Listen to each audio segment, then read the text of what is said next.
Hello dear student and welcome to my channel virtual study. आज का ये video उन सभी स्टूडेंट के लिए बहुत हेल्पफुल होने वाला है जो इस समय मींस ईयर 2022-23 के क्लास 10th बोर्ड एग्जामिनेशन की प्रिपरेशन कर रहे हैं, या दूसरे वर्ड में कहें कि क्लास 10th में स्टडी कर रहे हैं। क्लास 10th एक ऐसी क्लास होगी जिसके रिजल्ट आपके लाइफ के लिए बहुत मैटर करने वाले हैं। इस रिजल्ट को आप जितना अच्छा करना चाहते हैं उतना अच्छा कर सकते हैं, क्योंकि अभी आपके पास बहुत लंबा समय है। आज जब मैं ये वीडियो बना रहा हूं इसके बाद भी आपके पास 7 to 8 मंथ्स हैं आपके एग्जामिनेशन को फेस करने के लिए। लेकिन उससे पहले कुछ ऐसी प्रिपरेशन करनी बहुत जरूरी है जिसके हिसाब से आप एक अच्छे मार्क्स को अटेन कर पाए अपने बोर्ड एग्जामिनेशन में। बोर्ड एग्जामिनेशन की प्रिपरेशन ये समझिए कि आपके क्लासमेट, आपके ऑल ओवर जितने भी सीबीएसई बोर्ड के स्टूडेंट हैं वो सभी कर रहे हैं, पर आप में क्या खास होगा, आप कैसे उस चीज को प्रिपेयर कर रहे हैं, ये इंपॉर्टेंट रखता है आपके रिजल्ट के पॉइंट ऑफ व्यू को लेकर। कितना अच्छा आप कर सकते हैं ये सारी चीजें आपकी हार्डवर्क पे डिपेंड कर रही है, और इवनली उसे हार्डवर्क ना बोल के अगर मैं स्मार्ट वर्क बोलूं तो वो ज्यादा बेटर होगा। हार्डवर्क आप कर रहे हैं but sometime your hard work is not sufficient to get your good result. There must be the work which is very smart. आप हार्डवर्क करें लेकिन स्मार्ट तरीके से करें जिससे आपका रिजल्ट जो है वो इनहेंस हो पाए, आपका जो रिजल्ट है वो बहुत अच्छा आ पाए। इस वीडियो में एक बहुत अच्छे पॉइंट को एक्सप्लेन करने का मेरा मन कर रहा था, इस वजह से मैंने ये वीडियो को प्रिपेयर किया। पर उससे पहले कुछ और इम्पोर्टेंट चीजों को समझ लेते हैं जो आपके एग्जामिनेशन पॉइंट ऑफ व्यू को लेके काफी इंपॉर्टेंट हो सकते हैं। जो आप प्रिपरेशन कर रहे हैं इसमें सबसे पहला पॉइंट ध्यान रखिए कि आप अपनी प्रिपरेशन को सबसे बेसिक बुक को कंसिडर करके करें, और वो बेसिक बुक काउंट करें एनसीईआरटी। जैसा कि आपकी सिलेबस, यदि आपने सीबीएसई की सिलेबस को देखा हो तो सीबीएसई के सिलेबस में क्लियरली मेंशन होता है कि सारी चीजें एनसीईआरटी के बेसिस पे ही आपके एग्जाम में आने वाली हैं। एनसीईआरटी की बुक आपको मार्केट में इजीली अवेलेबल हो जाती है, अगर नहीं होती तो आप ऑनलाइन परचेज भी कर सकते हैं। अगर फिर भी प्रॉब्लम हो रही है तो इसी वीडियो के डिस्क्रिप्शन बॉक्स में मैंने आपको क्लास 10th की उन सभी बुक का लिंक दे दिया है जिसको आप परचेज कर सकते हैं डायरेक्टली उस लिंक से। अब एक पार्ट तो आपने कंप्लीट कर लिया एनसीईआरटी का, देन उसके बाद व्हाट नेक्स्ट। दूसरा स्टेप समझने की कोशिश करिएगा कि आपके पास मार्केट में बहुत सारी बुक्स ऐसी अवेलेबल होंगी जिसको आप as a reference book use कर सकते हैं, अपनी स्टडी को और थोड़ा सा इंक्रीज कर सकते हैं, अपने प्रैक्टिस को और इंक्रीज कर सकते हैं। बेसिकली मैं यहाँ पे इस वीडियो में आपको 2-3 सब्जेक्ट की ज्यादा इंफॉर्मेशन शेयर करने वाला हूँ, जिसमें से एक सब्जेक्ट आपका मैथमेटिक्स होगा, एक सब्जेक्ट आपका साइंस होगा, जिसमें मैं फिजिक्स और केमिस्ट्री पे ज्यादा फोकस करके बताने की कोशिश करूंगा, और एक ऐसा मेथड बताने की कोशिश करूंगा जो हर सब्जेक्ट के लिए वैलिड होगा और आपके रिजल्ट को एनहांस करने में हेल्पफुल होगा। तो यदि मैं बात करूं मैथ्स की, तो स्टूडेंट स्टार्टिंग से बड़ी कंफ्यूज होते हैं कि कौन सा सब्जेक्ट, कौन सी बुक परचेस करना बेटर होगा, किस बुक से स्टडी करना बेटर होगा। तो ये चीज मैं बहुत क्लियर कर दूं इस पॉइंट पे कि मैथ्स अगर आप प्रिपेयर कर रहे हैं तो सबसे पहली चीज है कि आप उसे एनसीईआरटी के थ्रू कंप्लीट करने की कोशिश करें। एनसीईआरटी एक इतनी स्टैंडर्ड बुक है जो न केवल 10th क्लास के लिए इंपॉर्टेंट होती है, बल्कि आप जब कभी भी एंट्रेंस एग्जामिनेशन के लिए प्रिपेयर करते हैं तब भी ये बुक की इंपॉर्टेंस वहां पे बताई जाती है। तो एनसीईआरटी बुक को सबसे पहली प्रायोरिटी दें इसे कंप्लीट करने की, और जैसे ही एनसीईआरटी बुक कंप्लीट हो जाए, और दूसरे वर्ड में बोले कि जैसे जैसे आप चैप्टर कंप्लीट करते जाते हैं ना, जैसे आपने फर्स्ट चैप्टर कंप्लीट कर लिया है ना, एनसीईआरटी की मैथमेटिक्स का आपने फर्स्ट चैप्टर कंप्लीट कर लिया, रियल नंबर्स, एंड देन अब आप रियल नंबर के सारे कॉन्सेप्ट को समझने लगे हैं। देन अब आप कोई भी बुक के एग्जांपल्स को, उनके एक्सरसाइज को कंप्लीट कर सकते हैं, but only for once first chapter. क्यों? क्योंकि आपका फर्स्ट चैप्टर कंप्लीट हो गया है। और यहाँ पे दूसरा पॉइंट, इंपॉर्टेंट पॉइंट समझने की कोशिश करेगा कि यहाँ जब आप कोई दूसरी बुक प्रेफर कर रहे हैं ना, एग्जाम्पल मैं ले लूं आर.डी. शर्मा और आर.एक्स. अग्रवाल, इन दोनों बुक को कई स्कूल में प्रेफरेंस दी जाती है। बस ध्यान से समझिएगा, आपको इसमें वही क्वेश्चन मिल रहे हैं जो एनसीईआरटी, जो सीबीएसई बोर्ड में आ चुके होते हैं। ये जो रेफरेंस बुक्स हैं, सीबीएसई बोर्ड के जो एग्जामिनेशन में क्वेश्चन आते हैं उन्हीं को यहाँ पे सॉल्व करके पुट कर दिया जाता है। तो स्टूडेंट के मन में ये फील आता है कि जो क्वेश्चन आ रहे हैं वो आर.डी. शर्मा और आर.एस. अग्रवाल से आ रहे हैं, पर ऐसा नहीं है ना। आप वहां से सारे क्वेश्चंस उठा सकते हैं। कहां से? आर.डी. शर्मा और आर.एस. अग्रवाल से आप क्वेश्चन ले सकते हैं, लेकिन सॉल्यूशन आप कैसा करें, जो स्टडी आपने एनसीईआरटी में की है उसके अकॉर्डिंग उन क्वेश्चन को सॉल्व करने की कोशिश करें। ये सबसे अच्छा पॉइंट होगा। क्यों? क्योंकि आपको नंबर ऑफ क्वेश्चन भी मिल जाएंगे जो दूसरी रेफरेंस बुक आपने परचेज की है, आइदर आर.एस. अग्रवाल और आर.डी. शर्मा, और सबसे बढ़िया मैं आपको एक सॉल्यूशन बताऊं कि आप एनसीईआरटी एग्जाम्पलर का भी यूज कर सकते हैं। एनसीईआरटी एग्जाम्पलर अगेन एक एनसीईआरटी के थ्रू ही एक दूसरी बुक के फॉर्म में आपको दी जाती है, जिसमें नंबर ऑफ क्वेश्चंस और आपको मिल जाते हैं। Number of questions means number of question अगर आपको मिल गए तो नंबर ऑफ प्रैक्टिस आपकी इंक्रीज हो जाती है, उन क्वेश्चन पे प्रैक्टिस आप कर सकते हैं आसानी से। तो आप देखिए 3 बुक आपके पास आ गई, कौन कौन सी, एक एनसीईआरटी एग्जाम्पलर, एक आर.डी. शर्मा, एक आर.एस. अग्रवाल, और सबसे फर्स्ट प्रेफरेंस आपका एनसीईआरटी का। एनसीईआरटी कंप्लीट करिए, इसके बाद इन 3 बुक्स में से जो भी बुक आपको अच्छी लगती है आप इन बुक को परचेस कर लें। अब क्या करें कि आप इन बुक्स के क्वेश्चन को केवल वहां से कैच करें, वहां से लें, एंड देन उनको जिस मेथड से आपने एनसीईआरटी में पढ़ा है उस मेथड से सॉल्व करने की कोशिश करें। यदि समझ में नहीं आता है तो एक बार फिर से उन मेथड्स को देखें जो एनसीईआरटी में दिए हुए हैं। ध्यान रखिए यहाँ पे सबसे इंपॉर्टेंट चीज क्या है कि आप उनके मेथड्स को यूज ना करें, किनके, आर.डी. शर्मा और आर.एस. अग्रवाल के मेथड्स को। क्यों? क्योंकि ये टाइम पीरियड ऐसा है कि आप जितने कम कंफ्यूज होंगे उतना बेटर आप रिजल्ट दिखा पाएंगे। इस स्टडी को लिमिटेड करें। किस सेंस में बोल रहा हूं कि आप ये समझें कि कौन सा पार्ट आपके सिलेबस का है, क्लास 10 के सिलेबस का है, और कौन सा पार्ट आपके क्लास 10 से बाहर का है। अगर आप अपने सिलेबस को समझ जाते हैं तो एक बहुत बड़ा पॉइंट आपको मिल सकता है, बहुत अच्छा रिजल्ट आपको देखने को मिल सकता है। नॉलेज लेना अच्छी बात है, लेकिन ये जो पॉइंट है, ये जो टाइम पीरियड है, यहाँ पे सबसे इंपॉर्टेंट क्या है कि आप क्लास 10th की इतनी स्टडी कर लें, क्लास 10th के सिलेबस की इतनी स्टडी कर लें कि किसी भी तरीके का क्वेश्चन आ जाए आपके एग्जामिनेशन में वो आप इजीली सॉल्व कर पाए। तो यहां तक की जो बात समझ में आती है वो ये आ रही है कि आप एनसीईआरटी की स्टडी करें, R S. Agarwal, R D. Sharma, exemplar, इनमें से किसी भी बुक को प्रेफरेंस देके उनको परचेस करें और इनके सारे क्वेश्चंस को सॉल्व करने की कोशिश करें एनसीईआरटी के मेथड के थ्रू। इसी तरीके से आपके चैप्टर 2, 3, 4 अप टू 15 तक। और जैसा कि आपको पता है ईयर 2022-23 में कुछ टॉपिक डिलीट हो गए हैं।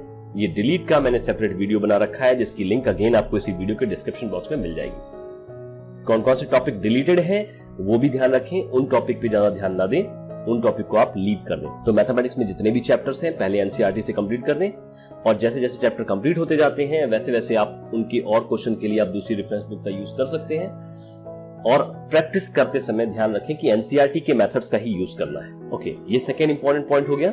देन थर्ड इंपॉर्टेंट पॉइंट को समझने की कोशिश करिएगा कि जब आप अपनी एनसीईआरटी को कंप्लीट कर लें, सफिशिएंट अमाउंट के क्वेश्चन की प्रैक्टिस कर लें, देन लास्ट में एक इंपॉर्टेंट वर्क और करिए।